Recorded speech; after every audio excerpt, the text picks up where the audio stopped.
सबसे पहले यहाँ पर बैठे हुए अध्यापकगण और मेरे प्यारे साथी जो कवि हैं, उनके लिए मैं आपसे कहूँगा कि बस इस बार ताली बजा दें, उसके बाद जरूरत नहीं पड़ेगी आपकी तालियों को बजा दें।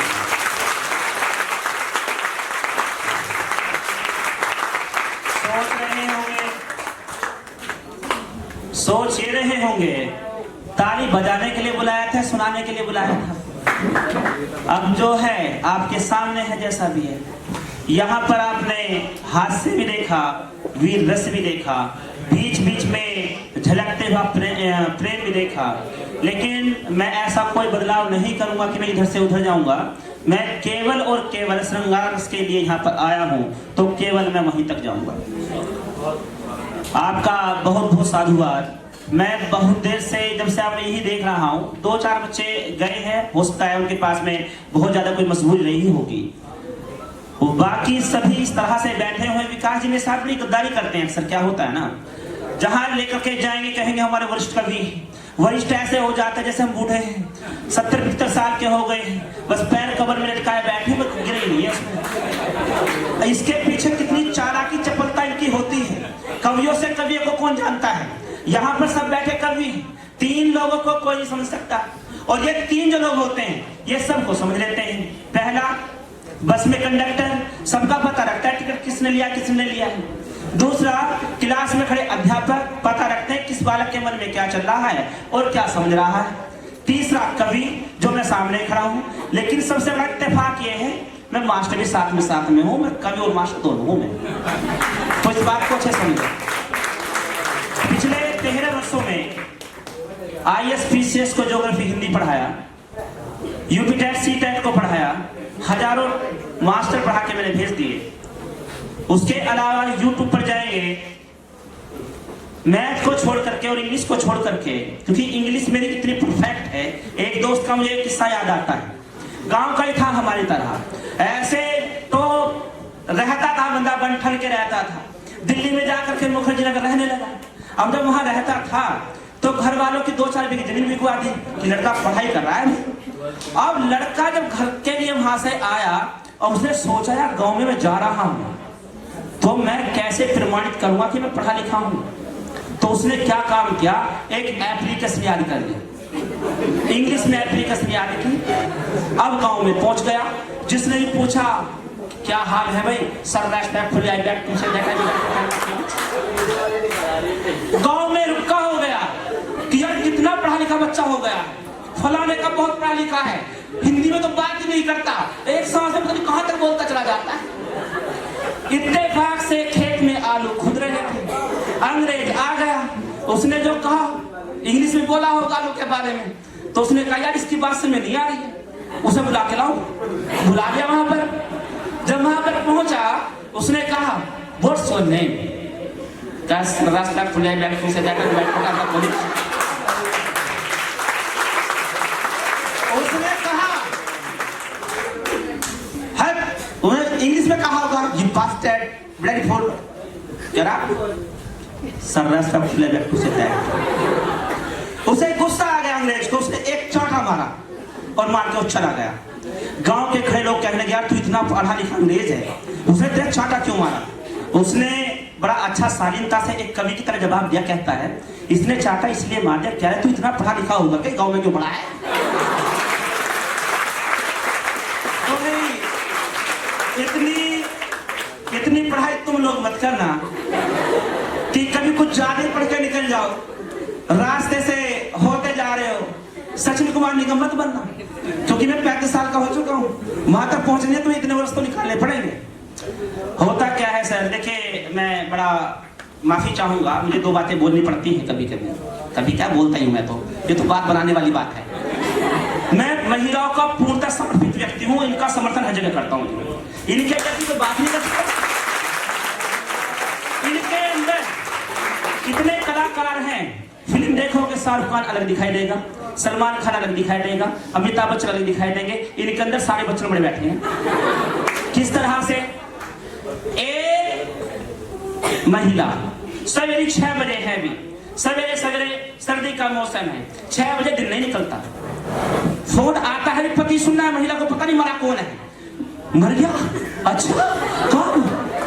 पत्नी ने रोना शुरू, ये नहीं पूछा कौन मरा है, बछड़ा, लवारा, कुत्ता, चाचा था, कुछ नहीं, बस रोना शुरू।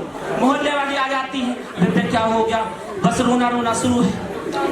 जैसे तैसे वहां से चल तू चल, बाइक पे बैठा कर गांव से निकल गए। जब गांव से निकला कहने लगे ये तो बता दो मरा कौन है। उसने कहा जो, अब देखो रिश्ता कोई आसपास का नहीं है, उसकी जो ननद है उसके ससुर हैं। घर क्यों ना बताया आपने? तो रोने लग रही, क्या बोला मैं? अब वापस जा नहीं सकते, वापस कैसे जाए? वापस तो नहीं जा सकते ना, वापस जा नहीं सकते, तो अब क्या करें? लोग गाँव कौन सा का, मुझे खबर तो पूछ। गाँव दोनों में से किसी को नहीं पता, जैसे तैसे पता क्या कि गाँव वो है, उस गाँव में तुम्हें जाना है। और अभी एक बात और है, अटैक से कोई कह रहा, अटैक से माने कोई कह रहा मर्डर हुआ है उनका, अभी तो उनका पोस्टमार्टम होगा, 2 बजे के बाद बॉडी मिलेगी। तुम कहा 6 बजे जल्दी उठ के तुम करें क्या? जैसे तैसे घूमते हुए नेट पहुंच गए, पीवीएस में जा घुसे, फिल्म देखी, पॉपकॉर्न खाई, आराम से भटूरे मारे, नेट का भटूरा बड़ा फेमस है, पूरा टाइम काटा। जब 2 बज गए पता नहीं गाँव में आ गए, अब उनका कलाकारी शुरू होती है, दिल थाम के बैठेगा, कलाकारी की शुरू होती है। जहाँ गाँव कुछ बड़ा है, गाँव में भी घुसे ही है, 4 आदमी खड़े हैं, बस रोना शुरू। रोना तो शुरू है। उनसे पूछा जी उनके यहाँ जाना है, लो भैया अभी तो क्या घर 1 किलोमीटर आगे है, लो एकदम चुप। Switch on switch off, switch on हुआ आए, स्विच ऑफ एकदम चुप। अब क्या चल दिए, अब की बार ये पूरा सुनिश्चित कर लेना है कि वाकई में भैया है कहीं हो रहा है। अब देखो वहां उनसे बड़ी कलाकार उस्ताद 3 बहनें कह रही है, पिताजी तुम ऐसे कैसे चले गए, मैं भी तुम्हारे साथ चलती। दूसरी कह रही पिताजी मैं भी चलती। तीसरी कह रही पिताजी मैं भी चलती। पिताजी जो है ना बस कर चले गए, तुम 3 जाएगी।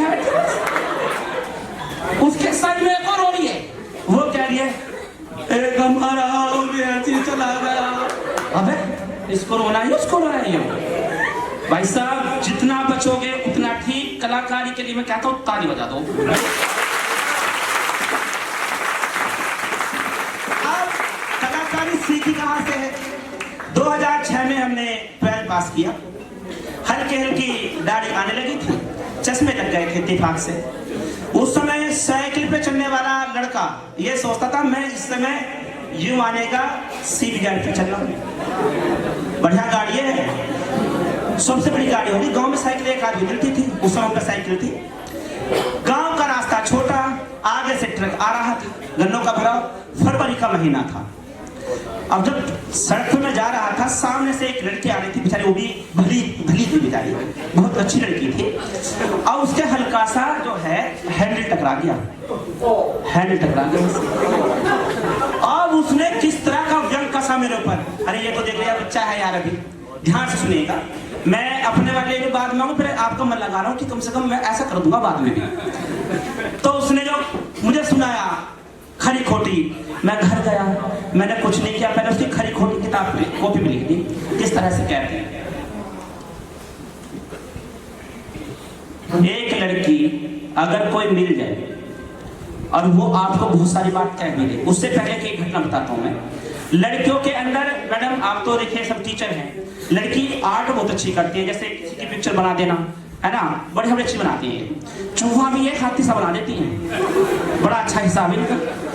हुआ क्या, एक लड़की में गांव में हमारा बाग है, वहां मैं बैठा हुआ पढ़ रहा था। विकास जी को सारी बातें पता है मेरी, मैं इनसे बता देता हूँ कि भैया ऐसा होगी मेरे साथ। अब एक लड़की आती है, क्योंकि काफी किताबें होती थी उस समय, मैं गांव में गया होता 2-3 महीने के लिए, सवेरे 5 बजे बाग में पहुंच जाना और शाम को 7 बजे वापस आना। गर्मियों में जो मौसम होता है दिन बड़ा होता है। एक लड़की आती है, वो मंडरा रही थी, कुछ दिन से देखा तो मैंने भी था उसे, पर ये पता नहीं तितली कहाँ जा रही है। अब उसने मुझसे कहा पेन है, मैं कौन सा, कि लाल, ले जा, मैंने उसे दे दिया। अब उसने आधे घंटे तक पेन मेरा वापस नहीं करा।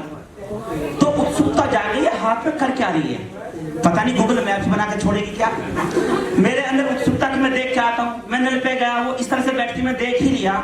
तो उसने नाम लिखा हुआ था, नाम में मेरा ही था निगम, और उसमें खून के टोपे चले नीचे की तरफ। मैंने कहा भाई इसने मेरा बैग भरवा दिया। अगले दिन ही मैंने वहां से बैग भरा, पता चला टोपे में तो हाथ में, टोपे मेरे आंख में आ जाए। मैं वहां से निकल गया। तब मैं एक कविता लिखता हूँ, नजरें झुका। अरे बेटा टोपा नहीं, टोपे के बाद बहुत कुछ होता है, समझे? और हर एक बात के दो मतलब, पर हिंदी भी ठीक ठाक है हमारी। हुआ क्या, मैं उस पर लिखता हूँ, नजरें झुका रही है, आंखें चुरा रही है, वो देखकर मुझको धीरे से मुस्कुरा रही है। लिखा है नाम उसने मेरा अपनी हथेली पर, लिखा है नाम मेरा उसने अपनी हथेली पर, बैठे बैठे जैसे मेहंदी लगा रही है, और खोई है ख्यालों में मेरी इस कदर, अपने हाथों पर चाकू चला रही है। मालूम नहीं पड़ता उसको, वो मेहंदी लगा रही है या चाकू चला रही है, वो देखकर मुझको धीरे से मुस्कुरा रही है। नजरें झुका रही है, आंखें चुरा रही है, वो देखकर मुझको धीरे से मुस्कुरा रही है। समझती है नादान मुझको अपने ख्यालों में। जब मैं रुकूंगा बजा पता नहीं, हाँ माहौल से बिगड़ जाता है। मैं रुकूंगा, हाँ अब बजाओ, ठीक है ना? समझती है नादान मुझको अपने ख्यालों में। मसला क्या है, चश्मे लगा रखते हो किसी भी ने, या तो बहुत ज्यादा विद्वान लगता है या मूर्ख लगता है, बीच वाला तो है नहीं। सर बिल्कुल ऐसे लग रहे हो आप, कहीं मेरे सर है बट सर है ना, तो ऐसा होता है। खुद मेरा भांजा मुझसे कह रहा है, खुद मेरा भांजा मुझसे क्या कह रहा है, मामा चश्मे वाले सारे क्या कहना चाह रहा है, सीधी सीधी जो कहते हैं। तो इस तरह की बातें होती है, मैंने वहां से ही सीखी। सर माफी चाहूंगा कभी ऐसा दिल पर नहीं लेनी है, हाँ ओके है ना प्रीति? समझती है नादान मुझको अपने ख्यालों में, ये बात उसकी है। समझती है नादान मुझे अपने ख्यालों में, बैठे बैठे नजरों के तीर चला रही है, और आकर बैठ गई है जैसे एक डाल पर कोयल, और अपने गीत गुनगुना रही है। मालूम नहीं पड़ता उसको, वो तीर चला रही है या गीत गा रही है, वो देखकर मुझको धीरे से मुस्कुरा रही है। नजरें झुका रही है, आंखें चुरा रही है, वो देखकर मुझको धीरे से मुस्कुरा रही है। अब मैं देखे अब तक तो तारीफ इनकी करी है, मैं अपने भाई की तरफ आता हूँ क्योंकि मुझे इनका समर्थन, वरना देखो भाई भाई तो भाई होगा ना, खून का रिश्ता है भाई भाई का, ऐसे कैसे लग हो जाऊंगा। लड़के इतने बदनाम रहते हैं भाई साहब कि फलाने का चक्कर काट रहा है, पूरे दिन फोन पे ही लगा रहे।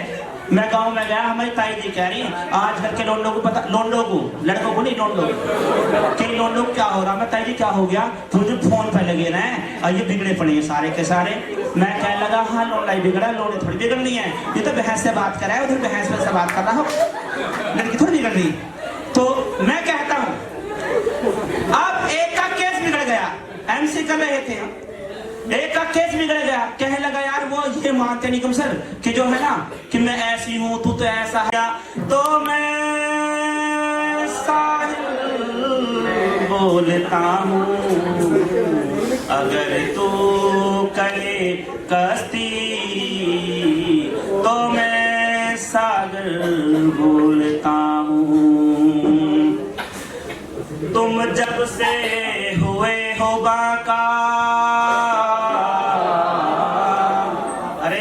धोखेबाज, तुम जब से हुए हो बाका, अब कुछ बचाना बाकी, तुम जब से हुए हो बाका, अब कुछ बचाना बाकी, मौका पस्त निकलोगे, ये कैसी है गुस्ताखी, ये कैसी है गुस्ताखी, अगर पीछे वाले ध्यान देंगे सब, अगर तू सजी है महफिल तो मैं एक जाम बोलता हूँ, तू कहे कश्ती तो मैं सागर बोलता हूँ।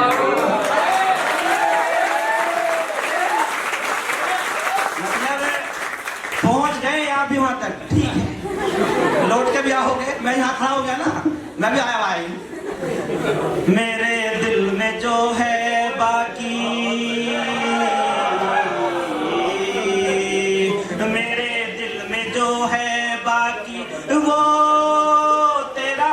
नाम होगा, मेरे दिल में जो है बाकी वो तेरा नाम होगा।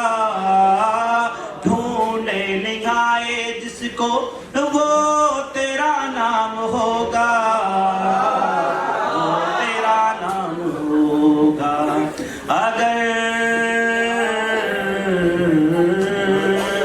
अगर तू है गुल जहां का तो मैं गुलजार बोलता हूँ। तू कहे कश्ती तो मैं सागर बोलता हूँ। अंतिम लाइनों से इस कविता की, कितनी जज़ब है दुनिया, आकर्षित करने वाली, कितनी जज़ब है दुनिया, मैंने तुझको जज़ीब समझा। कितनी जज़ब है दुनिया, मैंने तुझको जज़ीब समझा। मौका परस्त निकलोगे ये मैंने कभी न समझा, ये मैंने कभी न समझा। अंतिम लाइन तुम्हें दे रहा हूं, लिफाफे में रख लेना।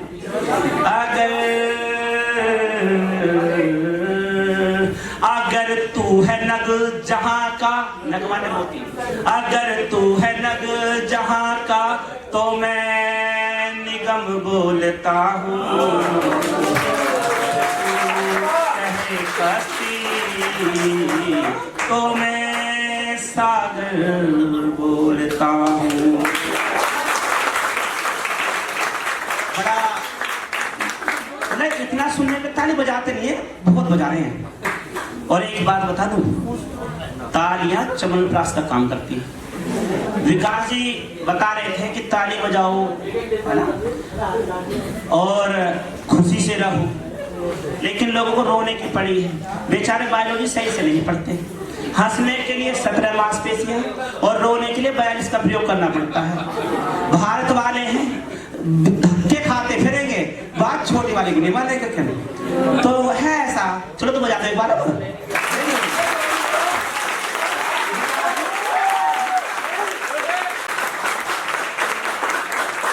एक तो हमारे विकास जी हैं, एक है दिनेश प्रधान जी।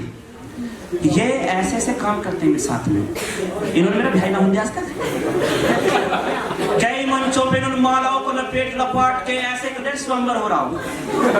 अब बात करें कि हुस्न की, सुना दो। सच तो यह है, इन जैसे साथियों की वजह से मैं अकेला हूं आज तक। मेरा जो रूम है, मैं उसे रूम तो नहीं कह सकता। वजह क्या है?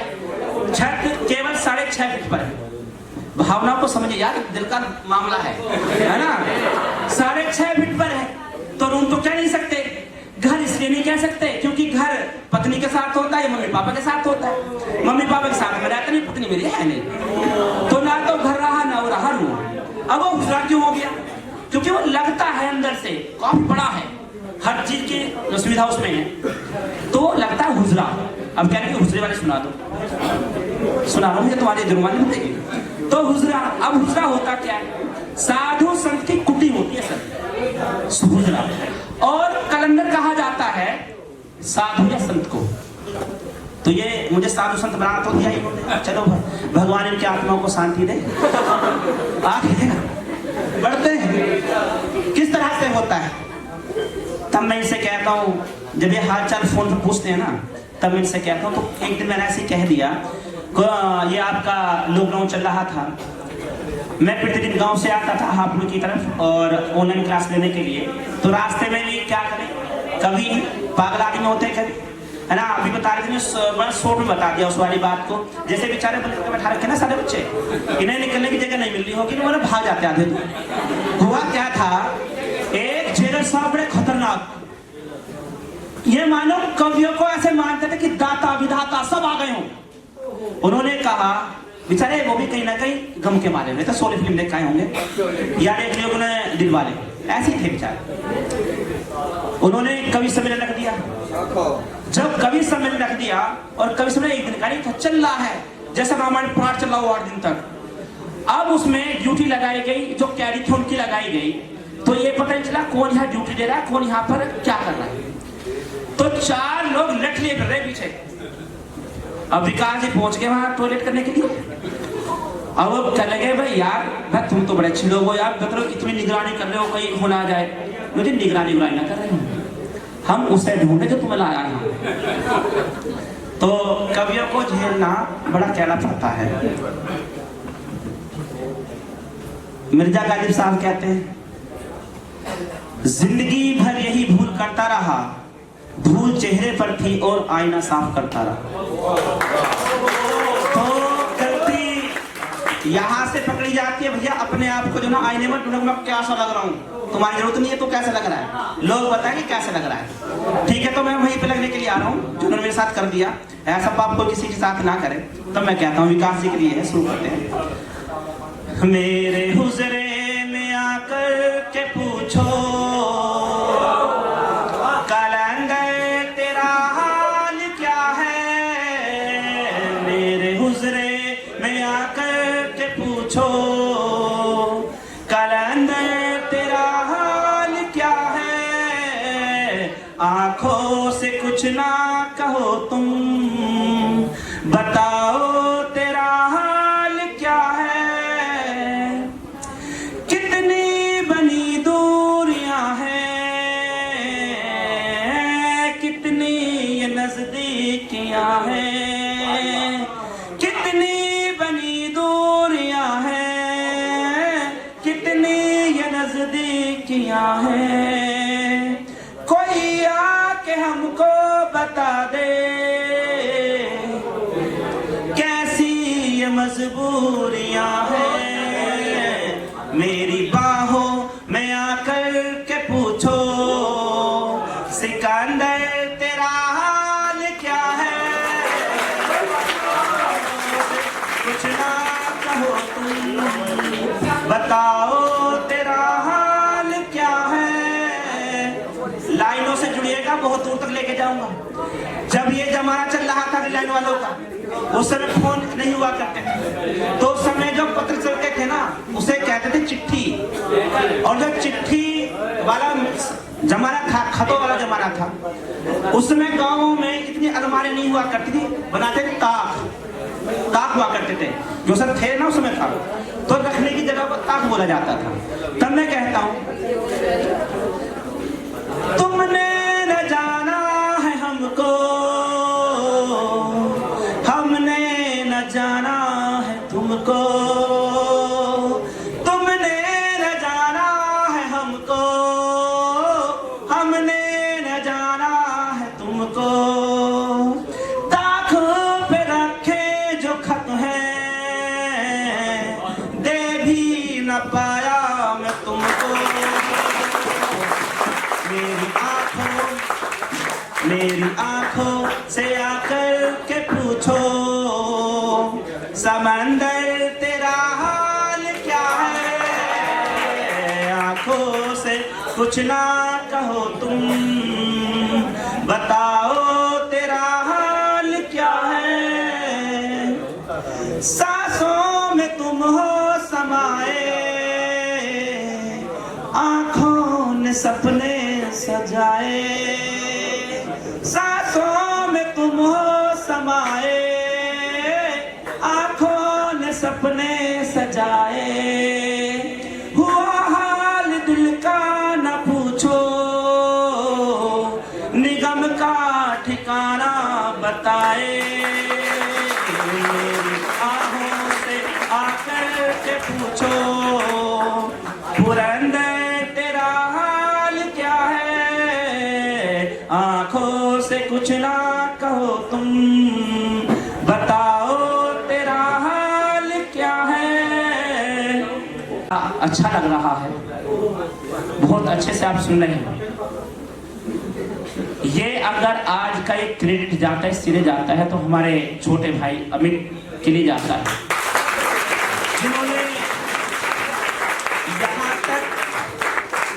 जिन्होंने यहाँ तक हमें लाने का काम और आपको यहाँ बैठाने का काम किया, काव्य की श्रृंखला को चलाने का काम किया। उनके लिए विशेष तौर पर तालियां हो जाएं।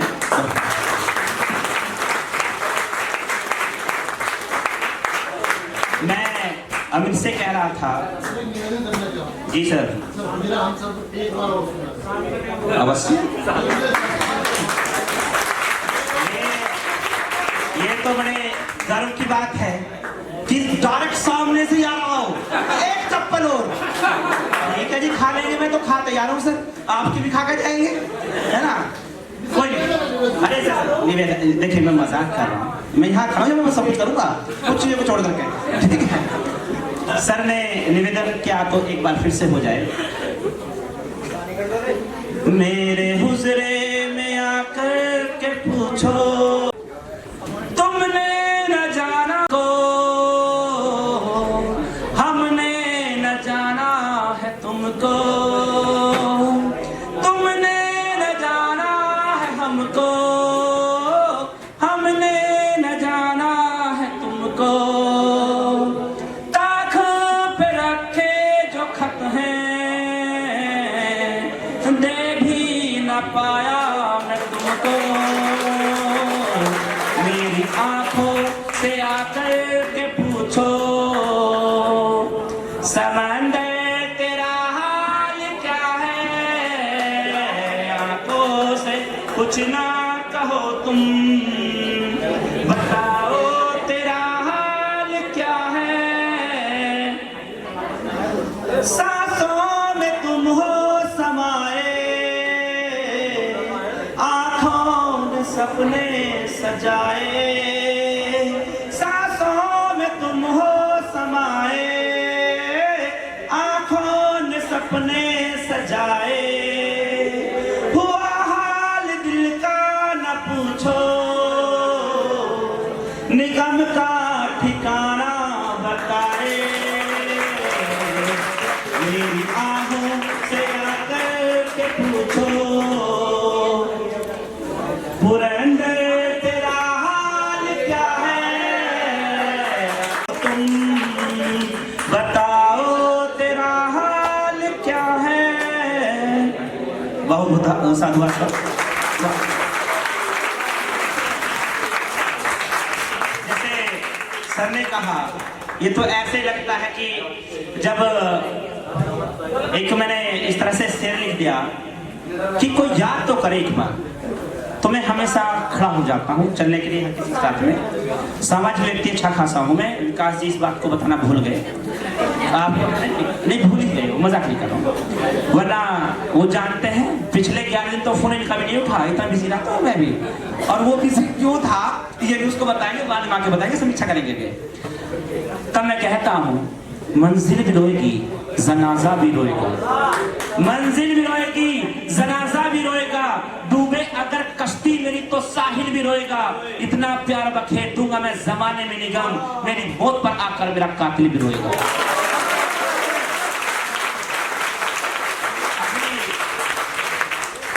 कुछ लाइनें है तो अनकम्प्लीट ही, लेकिन उसको मैं रखूंगा जरूर, क्योंकि स्कूल में, ये स्कूल नहीं कह सकते, इसे विद्यालय नहीं कह सकते, यह वह एक जगह है जो ज्ञान का सागर है। इन्हें हमने छोटी छोटी चीजों में बांट दिया, कहीं पर हमने स्कूल कहा, कहीं विद्यालय कहा, कहीं पर महाविद्यालय, कहीं पर यूनिवर्सिटी, कहीं पर मदरसा, लेकिन सच्चाई ये है, ये वो सागर है जिसमें कितने ही गोते लगा लो कभी आप पार नहीं कर पाओगे, और जितना लेकर के जाओगे उतना कम है। तब मैं आपको कुछ लाइनें देता हूँ और मैं आपसे ही कहूंगा, अगर आपको लग जाए, इसका विश्वास हो जाए कि मैं कह किस पे रहा हूँ। 8 लाइनें हैं केवल, अभी पूरी होगी तो मौका अगली बार में देखते हैं। तो मैं देता हूँ आपको किस तरह से मैं कुछ लिखने का प्रयास कर रहा था, और आपको क्या लगता है कि वो लाइनें मैं किस पर लिख रहा हूँ। कुछ इस तरह से, खामोश है पर बहुत बोलती है, दरवाजे खोलती है। खामोश है पर बहुत बोलती है, जीवन के दरवाजे खोलती है। जो सदियों से खुद को लपेटे हुए, अतीत को खुद में समेटे हुए, जो सदियों से खुद को लपेटे हुए, अतीत को खुद में समेटे हुए, जमाना बताना नहीं जानता है, खुद से छिपाना नहीं जानता है। जमाना बताना नहीं जानता है, खुद से छिपाना नहीं जानता है। अगर कोई आकर बताना भी चाहे, अगर कोई आकर बताना भी चाहे, हकीकत को फिर भी नहीं मानता है। अगर आके कोई बताना भी चाहे, हकीकत को फिर भी नहीं मानता है। जिसने रखा रहस्य गले से लगाकर, जीना मरना है कैसे सभी को बताकर। जिसने रखा रहस्य गले से लगाकर, जीना मरना है कैसे सभी को बताकर।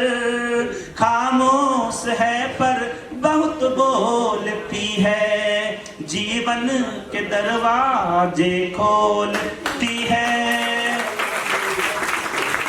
अब मैं एक सवाल करूंगा, ये जो पंक्तियां हैं किसका संदेश देना चाहती है? क्या कोई बता पाएगा? जी, बहुत सुंदर, तालियां हो जाए। बहुत सुंदर, बहुत सुंदर। मैंने अभी जब मैंने इसे लिखना शुरू किया, मैंने स्कूल में ही पूछ लिया, तो कमाल के लोग हैं। यहाँ मैंने आइडिया शुरू में दे दिया कहाँ तक मैं जाऊंगा। मैडम ने बहुत अच्छा किया, बहुत बहुत साधुवाद आपको। स्वागत भी कर रहे तो कौन सी बात है यार? अरे हमारे स्टाफ को हमारा टीचर टीचर टीचर, तुम्हें क्या दिक्कत आ रही है भाई? इसी के साथ में मैंने उससे पूछ लिया, कोई कह रहा चिंता की बात कर रहे हो, कोई कह रहा चिंता की बात करो, कुछ नहीं तो उसी का नाम ले दे जिसका मैं नहीं चाह रहा, लेकिन किताब का किसने देख लिया। ठीक है, तो भाई आज के लिए इतना ही, क्योंकि काफी देर हो गया आपको झेलते हुए, और हम तो हम हैं।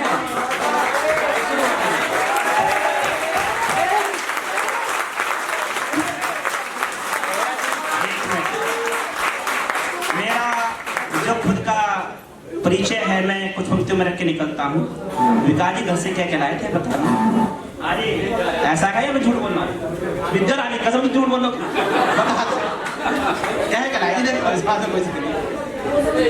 जब बच्चा क्लास में नहीं मानता ना, काम हो गया तेरा, हाँ जी सर हो गया, वो भी कहा है मुझे मैं लेकर आया, खा विद्या रानी कसम।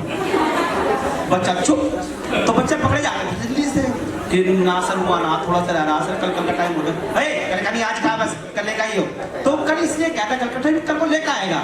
वो भी तरह ये भूल जाता कि मान लो आज का टाइम में कल को लेकर आएगा। तो विकास जी कह रहे थे कि परिचय जरूर देना ये वाला, सर आप छोड़ देते हैं। तो किस तरह से, मैं हॉस्टल में रहा हूँ यूनिवर्सिटी मेरठ में। जब आप जीवन में तरक्की करेंगे प्यारे बच्चों, तो सबसे ज्यादा आपके पड़ोसी आपसे ईर्ष्या करना शुरू कर देंगे, और सबसे ज्यादा चाचा ताऊ के बच्चे या चाचा जो चाची होती है ना और ताई जी होते हैं, वो करते हैं ओ ये बनेगी डीएम, जा रही है कलेक्टर बनना है, हमें सबका पता कैसे कैसे करना, जिन रोज स्कूल गई हो ये सारे।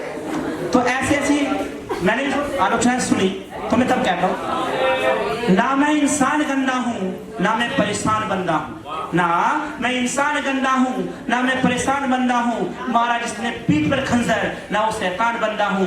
कभी गिरते कभी उठते कभी संभलते देखा है, कभी गिरते कभी उठते कभी संभलते देखा है। छुआ है जिसने गगन को खुदा का वो परिंदा हूँ, और रहे ना खुश जो मुझसे उन्हीं के मोहल्ले में रहता हूँ, रहे ना खुश जो मुझसे उन्हीं के मोहल्ले में रहता हूँ। बगल में घर बना डाला जैसे मैं अकल का अंधा हूँ, ना मुझे होश है अपना, ना मुझे होश है अपना, ना अपनी परवाह रखता हूँ। आंसू क्यों रोता है निगम इतना, मैं सुन सुन कर शर्मिंदा हूँ, मैं सुन सुन कर शर्मिंदा हूँ। बहुत बहुत धन्यवाद, आप लोगों ने अच्छे सुना। और ये आंसू से बात याद आ गई, हमारे कवि साथी विजय जी ने बताया था शुरू में कि जो है आने वाली थी जिंदगी का सफर और आंसू के आंसू, ये उसी में से उठाया हुआ था।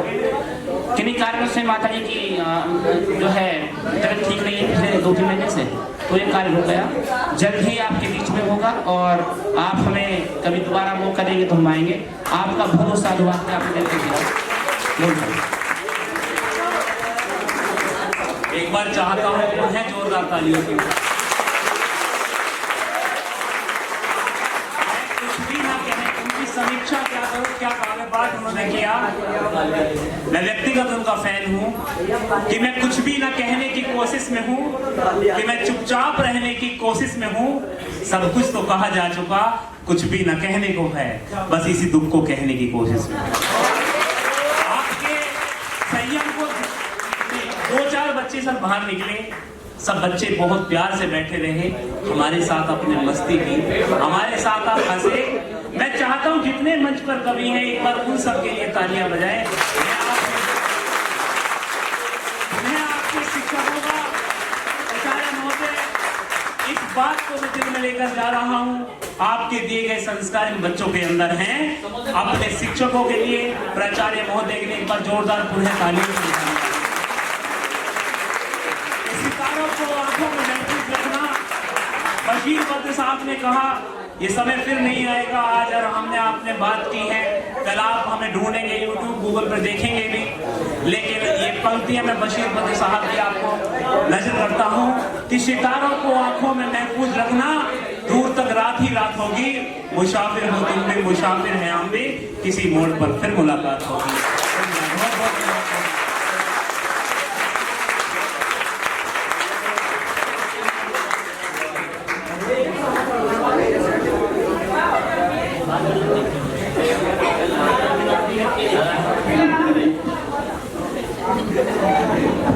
हेलो, बहुत बहुत धन्यवाद सर। मैं भी विश्वविद्यालय का विद्यार्थी रहा हूं और इस प्रकार के अवसर हमें विश्वविद्यालय में ही मिलते हैं कि इतना भव्य, इतना शानदार आयोजन हो सके। वाकई में आज बिल्कुल एक शब्द में कहूं तो समा बांध दिया।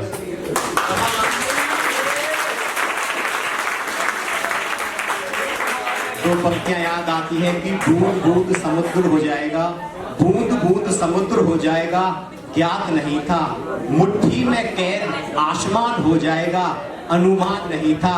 और आप सबके जज्बे को नमन करता हूं, कार्यक्रम इतना सफल हो जाएगा, अनुमान।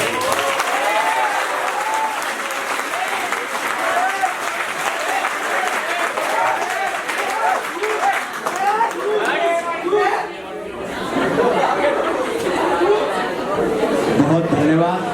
और इस कार्यक्रम की जो पहली सीढ़ी है, इस कार्यक्रम की जो पहली सीढ़ी है, डॉक्टर ललिता जी, जिनके जहन में ये आइडिया आया, ये विचार आया कि हम महाविद्यालय में एक कवि सम्मेलन करें। तो मैं डॉक्टर ललिता जी और जो उनकी सह संयोजिका रही हैं प्रोफेसर पूजा राय जी, डॉक्टर पूनम शर्मा जी, मैं इनका हृदय से आभार और धन्यवाद करता हूं कि आपने इतना खूबसूरत मंच भाई महाविद्यालय के पुरातन छात्र अमित के माध्यम से हम सबको उपलब्ध कराया।